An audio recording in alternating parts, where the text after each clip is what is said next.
Meditation is a phenomenal empowerment that you can do whatever is needed in the world, whatever, I mean that, and still remain untouched by the process of activities that we need to conduct in the world. If you sit here, your body is here, your mind is there, who you are is little away. This is the end of suffering, and this is meditativeness.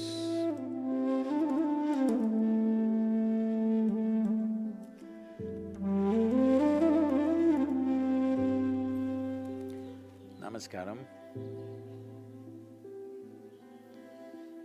Everybody is suddenly, people who had never meditated in their lives, never even considered that possibility, are now suddenly talking about meditation, the need to meditate, wanting to meditate. Let us examine this meditation, what this is. First of all, what does the word meditation mean? The English word meditation doesn't really mean anything, in the sense, it doesn't say anything specific. If anybody sits normally with their eyes closed, it's assumed they must be meditating. One can sit with their eyes closed and do many things. You can do japa, tapa, dharana, dhyana, samadhi, shunya, samyama.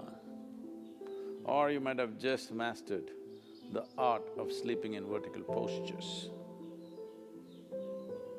So the word meditation in English language doesn't specify anything. Generally we assume, or generally people assume that meditation means dhyana. In Tamil Nadu it's dhyanam, if you go little north it's dhyana, if you go really up north it's dhyan. If you go further up it becomes chan, if you go little more east it becomes zen. Same thing. So, what is this dimension that we are trying to describe with this word meditation? One fundamental thing that we need to understand is, you cannot do meditation because meditation is a quality. A quality is a consequence of a certain process. You can initiate a process, you can conduct a process. You cannot conduct a quality. Quality is just a consequence. It is like you want flowers in your garden. You don't sit there and do flower meditation. You know what happened to the flower people If you want flowers in your garden, you don't have to think flowers. You have to think soil, manure, water, sunlight. If you conduct this process of these ingredients properly, flower and fruit is a consequence. But today, the world has become so goal-oriented. Because they're so goal-oriented, they are not interested in the soil, definitely not interested in the manure and all the other things, but they want flowers and fruit. If you want flowers without soil, manure, water and sunlight, well, you will have to settle for plastic flowers. Plastic flowers are very wonderful. Those who think of utility, it serves you in many different ways. It comes with a 5-year guarantee. Flowers are a nuisance. If you keep flowers in your house, you have to look at them at least 5 times in a day, what's happening, are they thriving well or not? But if you keep plastic flowers in your home, 5 years guarantee, unlike your life. So essentially, the dimension and the process that you're referring to as meditation is very life-oriented. When I say life-oriented, today largely you're material-oriented or at the most mind-oriented, maybe emotion-oriented or physical body, which is a material again. Largely life has become like this. People's idea of life is, if someone says, "my life," you're supposed to understand they're talking about their job. They're talking about the economic condition in the country or in the world, about their car, maybe about their dog, sometimes about their husbands or wives. It could be anything. But the only thing that's truly life is what is throbbing in this. This is life.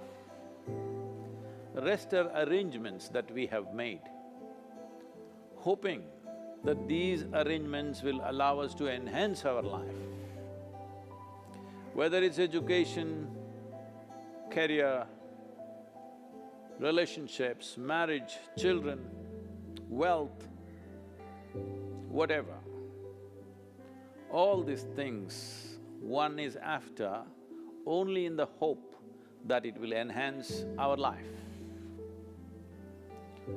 As you know, most people, instead of enhancing their life, largely get entangled with these accessories.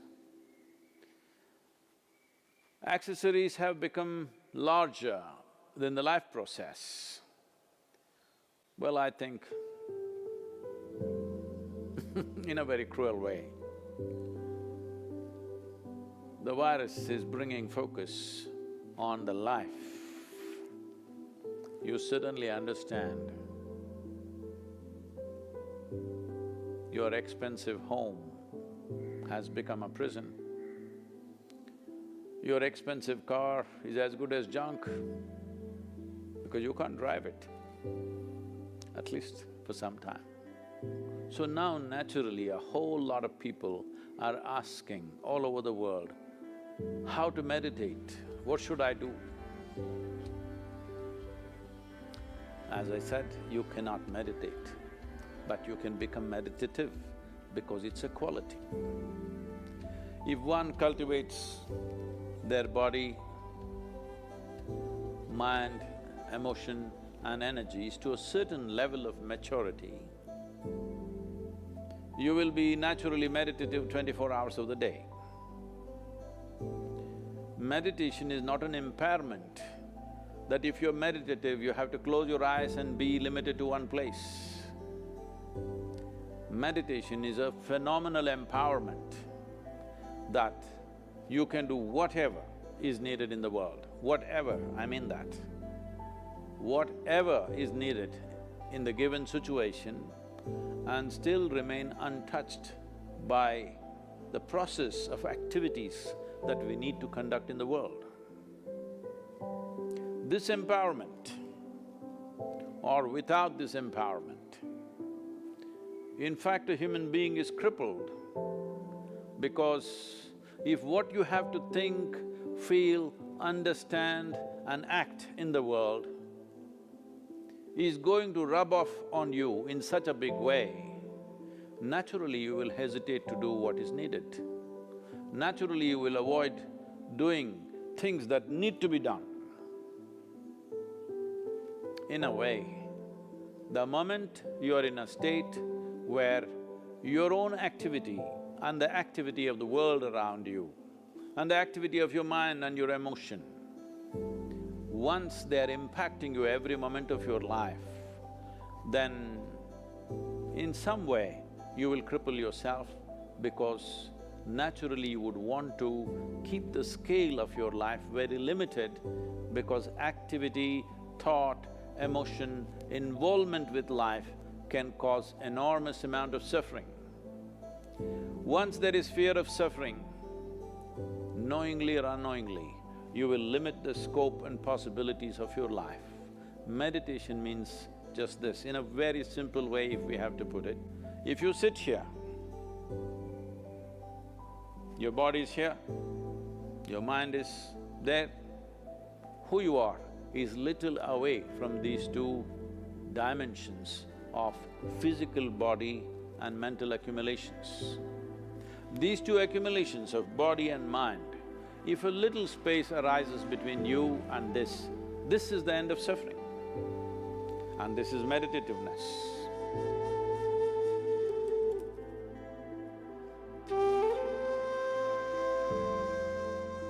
Isha Kriya is an extremely simple process but a powerful tool. These three ingredients, your breath, your thought and your awareness, in the right combination, if you use them, your ability to use the mind and the body is so greatly enhanced that you almost look superhuman for somebody else. But I'm telling you, this is human. This is not about being superhuman. This is about realizing being human is super.